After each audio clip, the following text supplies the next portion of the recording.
moms turn babies into boys, but it is the dads that turn those boys into men.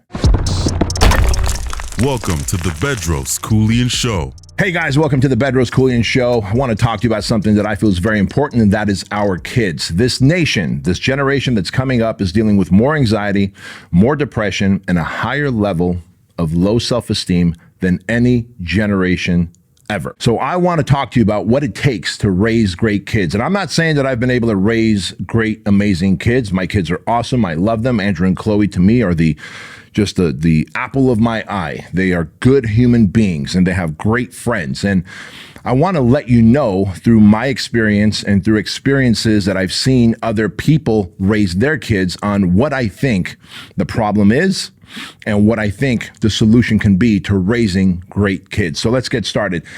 Now, listen, here's the deal. If our goal is to leave our kids in a better state than we were raised in as parents, that means we have to do things differently, right? We have to do things differently.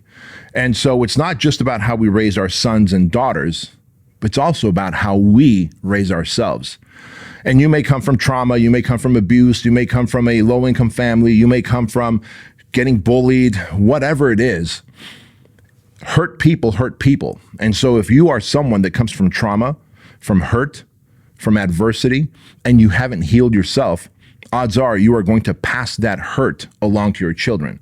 So thing number one, and I'm not going to go deeper into this other than telling you that if you haven't healed yourself, consider working with a therapist. Consider reading books on stoicism. Consider going back and watching the rest of the episodes of the Bedros Keuilian Show and really consume the stuff that's about self-mastery, developing yourself into a better human, overcoming your pain, your trauma, your adversities, and rewriting your story. Because when you do, you become a better parent. You become a better role model and example to your kids, which is something that we're going to talk about here. So let's get started. Now, like I said, I think I've got two amazing kids. I've been blessed with two amazing kids. We've done a great job raising them as a family. And well, quite honestly, I want to share with you what has worked for us and what has worked for many of my friends who have great, amazing kids that are servants to humanity, that carry themselves well, that have high self-esteem, high self-worth, that aren't struggling with anxiety and depression all the time, and aren't necessarily sucking social media bandwidth day and night or stuck playing video games left and right. Because as a parent, I know you feel that. You're like, well, I want to make my kids happy. I want them to be happy. But there's this fine balance between making your kids happy and then hurting them by spoiling them, right? If you want to make them happy, you might want to create structure. One of the greatest compliments my son Andrew ever gave us as parents was that he said, "Thank you for making me continue to go on to guitar lessons." When he was a tiny little puppy, maybe 5, 6 years old, we got him into guitar lessons. He wasn't a big fan of it. We encouraged him and made him go anyway. And today, not only does he play the guitar well, he plays the piano well, he's picking up the drums, he's writing music. He's a very talented young man. Same with my daughter, right? Put them both in sports, expose them to music, talk to them like they're adults, set expectations, set standards. And so that is what we're going to talk about here. Before we break down like, okay, what's the difference between raising a daughter and raising a son? There's like a core foundational thing that you, mom and dad, need to do. So we talked about you first raising yourself, developing yourself into the best possible version of who you are, right? And that is overcoming your pain, overcoming your fears, overcoming your doubts, overcoming the trauma, healing from past hurts. Because without you being whole, how can you pour into your kids? What you're going to pour into them is what you already are. Anxious, depressed, fearful, overweight, right? Low income, always struggling to make ends meet. You don't want to pass along a curse. What you want to do is leave them better than you were left by the generation that raised you and I. I think that's how I kind of always viewed it is I'm going to raise my kids. I'm going to pour into my kids in a way that my mom and dad never poured into me. And this is not a knock on them. They just didn't know any better. They did the best they could. My parents, your parents, did the best they could with what they had. And if what they had was addictions to alcohol, to drugs, maybe they were just crazy, maybe they never healed from their own emotional baggage, and they poured that into us, well, guess what? We had to heal first. I had to heal first before I could start pouring into my kids, right? In fact, I had to heal while pouring into my kids. And there's plenty of times I can tell you where I've had to apologize to my son and daughter for being a certain way with them, being loud, being angry, one time smashing an iPad out of anger, right? Like that was uncalled for. Like what did that demonstrate? What did I just role model to them? That it's okay to lose control of your emotions and smash an iPad out of anger because they didn't listen to me? And so it doesn't make me feel good to say this, but I realized in the process of helping them develop, I had to speed up my self-development as well.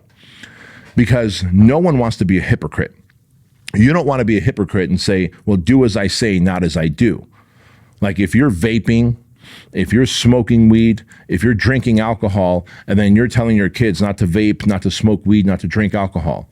If you're eating shit, over consuming caffeine, if you're not working out, but then telling them to eat clean and to exercise daily, but you're a little tubby jelly roll of a mom or a dad, your words are never as loud as your example of your physique, of the lifestyle that you live.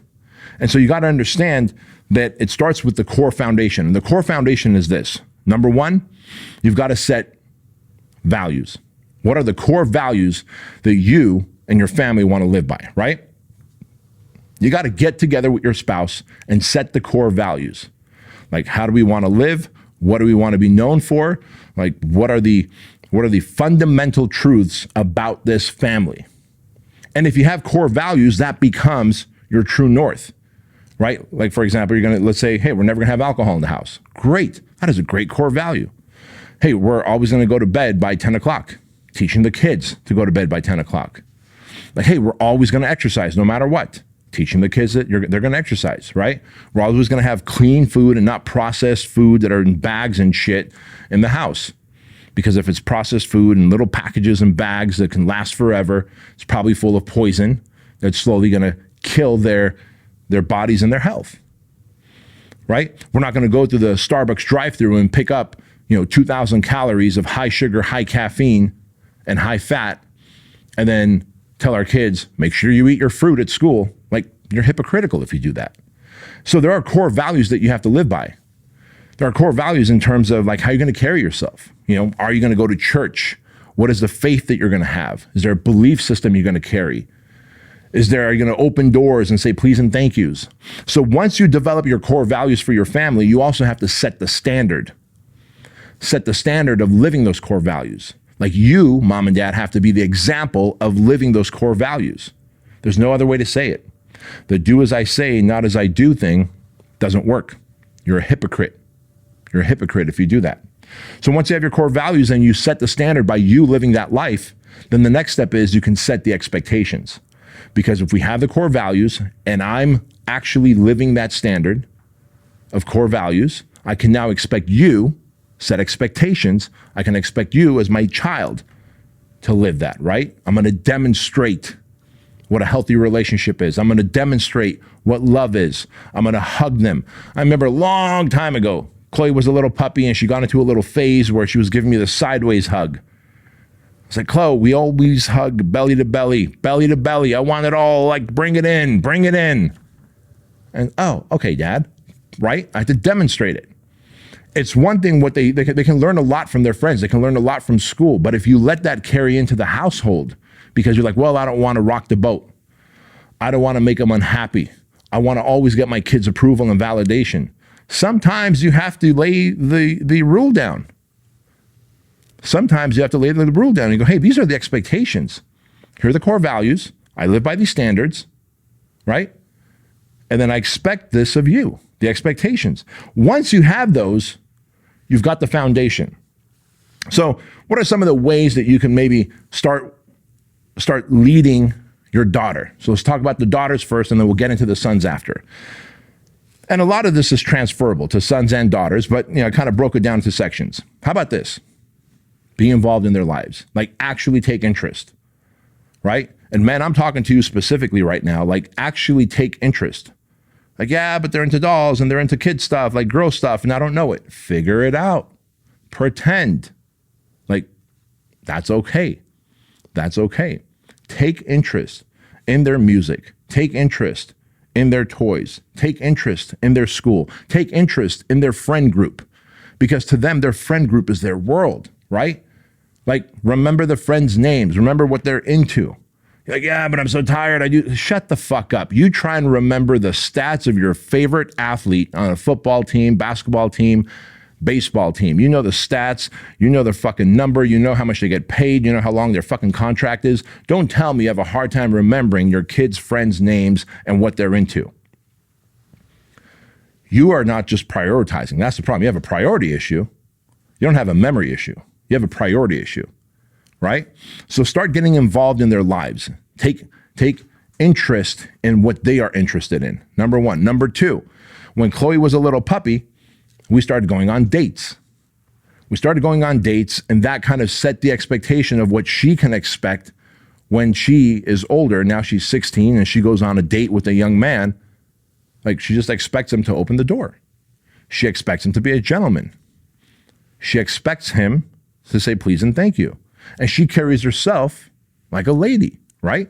Which leads to the next thing. Like, we've taught her traditional values.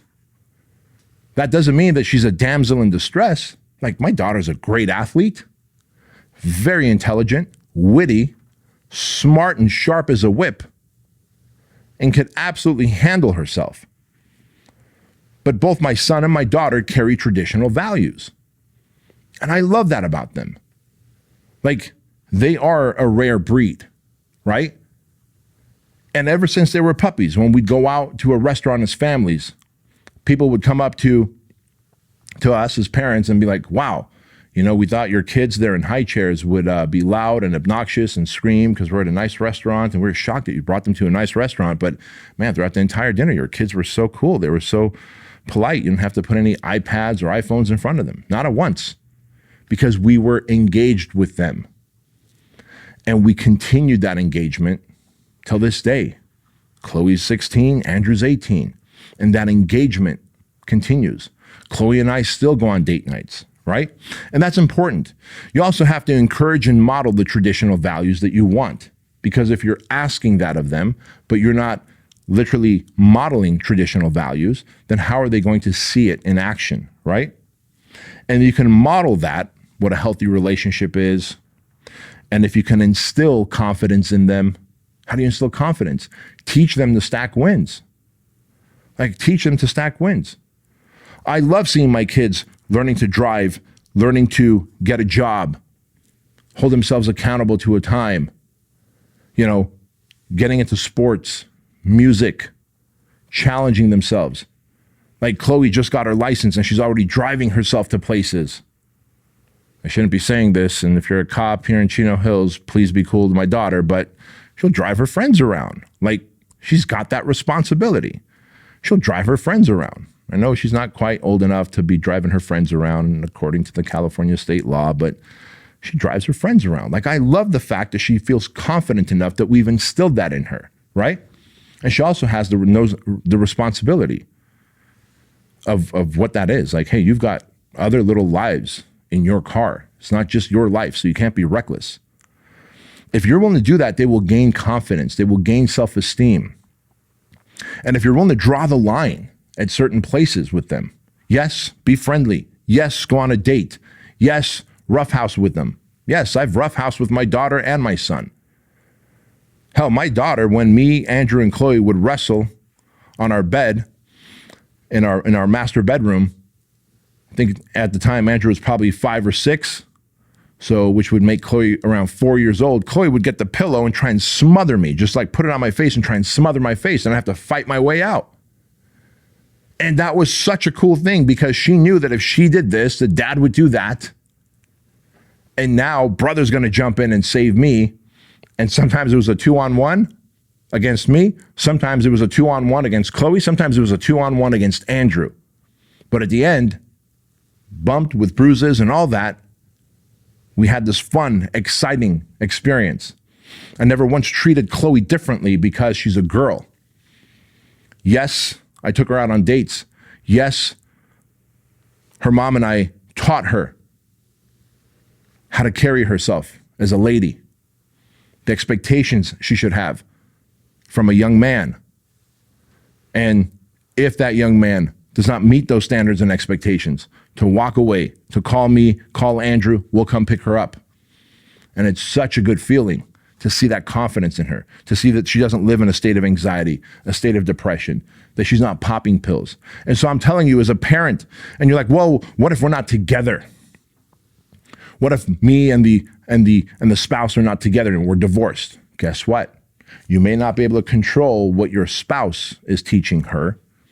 You certainly can control what you are teaching her, what you are role modeling to her. And you don't have to throw the spouse under the bus. You just have to be a shining example of good humanity, right? You've heard me talk about control what you can, cope with what you can't control, and concentrate on what counts. Well, if you want to raise great kids, control what you can. Control the fact of what can you teach? What examples can you live? How do you keep your apartment or your house when your daughter or your son comes over, right? What is the new relationship that you're in like? Do you demonstrate love, patience, care, humor, compassion, empathy? You can still model even if your spouse doesn't. That's very important, you know. And so don't for a moment use a divorce as a cop-out of why you can't be there for your child. Now, what about the sons? Well, I'm a big believer in Jack Donovan's book. Jack Donovan has a great book entitled The Way of Men. And everything that I shared here about daughters really applies to your sons as well. Put them in sports, put them in combatives, make sure that they understand music, play some kind of music, get involved in their life, take interest in it. And arguably, I'd have to admit that I have more things in common with Andrew than I have with Chloe. Like when Andrew was probably 4 or 5 years old, I put a ping pong paddle in his hand. I was like, son, you're going to learn to play ping pong. It's fun. And even since he was a puppy, and he'll tell you the stories. If you ever see Andrew, he tells the stories. He's like, I know dad didn't take it easy on me when I was young because I never really let him win. And now he beats me all the time. Like he would get upset as a kid and cry. And you're probably thinking like, Bedros, that was shitty. No, he's like, son, we're going to play another game. Maybe you'll win this next one. Son, we're going to play another game. Maybe you'll win this next one. And as he got older, he got better. He had better hand-eye coordination. He could serve better. He could return better.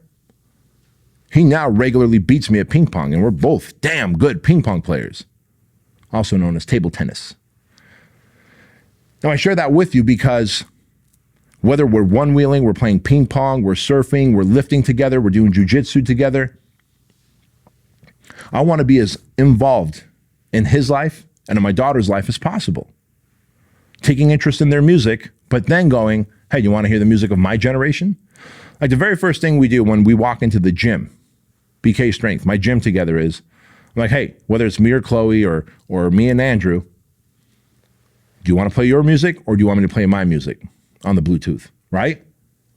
And I'll introduce them to my music and I'll tell them about the history of that music, whether it's Tupac or Dre or Cube, right? Or Wu-Tang. And then they'll introduce me to their music, the mumble rap, the weird shit that I can't understand, but they'll explain that to me. And I still can't understand it, but I can find some beauty in it. I can. And when you do, there's a commonality, a connection, and they feel respected. And when your child feels respected and heard, and that is the magic here.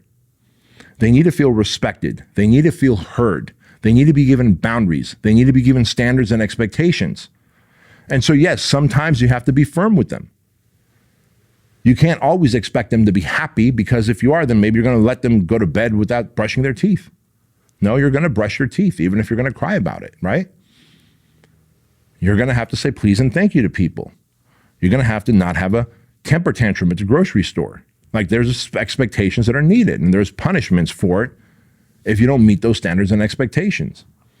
But also, when you do meet those standards and expectations, look how involved I'm going to be in your life. And you have to be the constant, mom and dad. You have to be the constant. Our kids are going to have ebb and flow in their energy. Doesn't matter if they're tiny or if they're teens.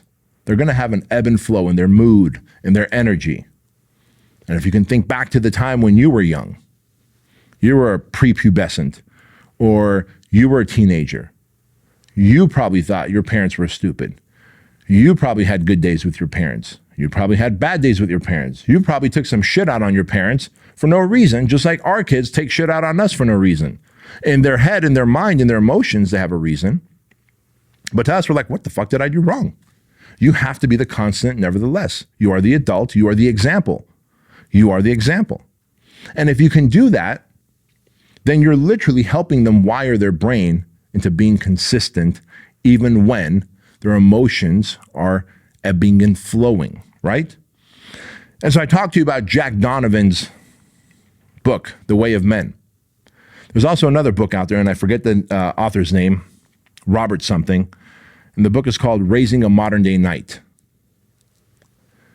And really, both of these books talk about a rite of passage for young men.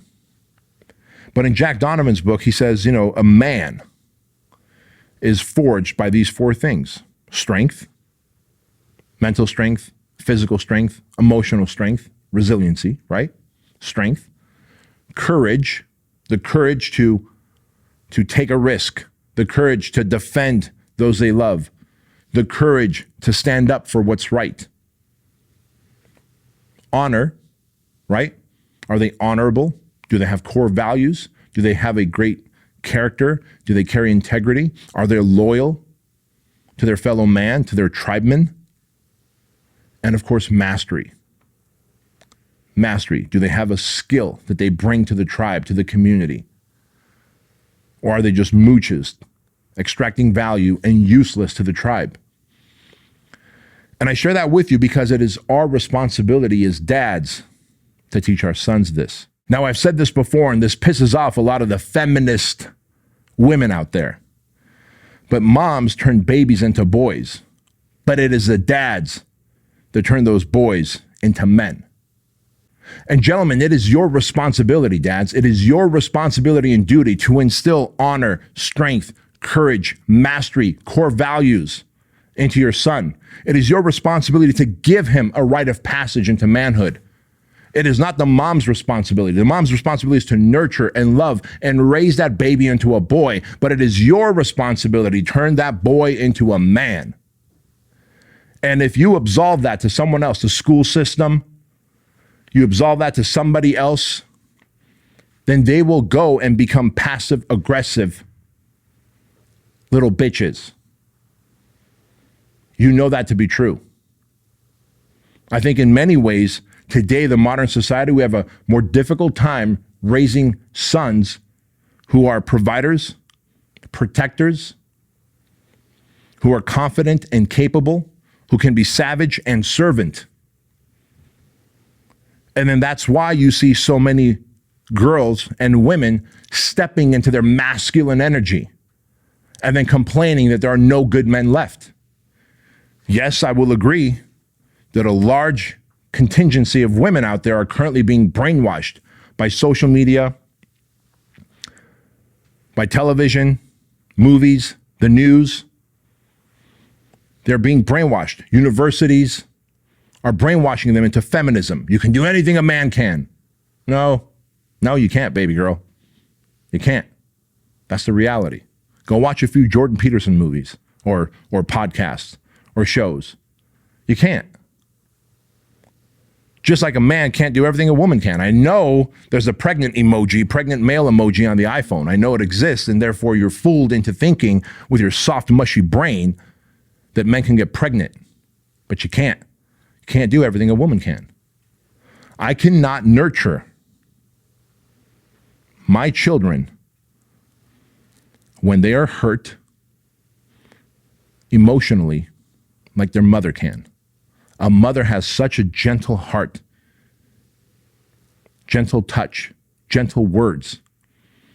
that a dad simply cannot muster up. And so if you understand that, then you have to understand that it is our job to raise strong men, courageous men, confident men, honorable men, men who can develop mastery. But it is also our job, moms and dads, to raise women. Like turn these young girls who have been brainwashed by the feminist movement and therefore hate their life. That's the weird thing, is they are brainwashed by the feminist movement and then they hate their lives because they've stepped into this masculine role that they don't want, this masculine energy, and they're looking for masculine men. But when they get masculine men, they don't know how to be because they're so stuck in that masculine energy.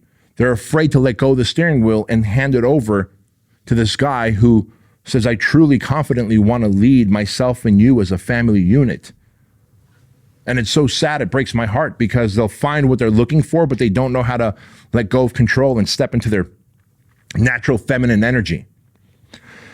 Because if you did, that man will feel the confidence and responsibility of taking your heart in his hand and protecting it. Hey guys, quick interruption to the Bedros Keuilian Show. I want to remind you about the Keuilian Wellness Shot. I created the Keuilian Wellness Shot because I wanted a product that was going to help you boost your immune system and fight off inflammation in your gut, in your joints, in your body, so that you are healthy, you don't get sick, and you live an awesome life. Keuilian Wellness Shots have these 9 ingredients that are going to absolutely help fight off inflammation and boost your immune system. Vitamin C, vitamin D, zinc, ginger, turmeric, echinacea, B12, cayenne pepper, and black pepper.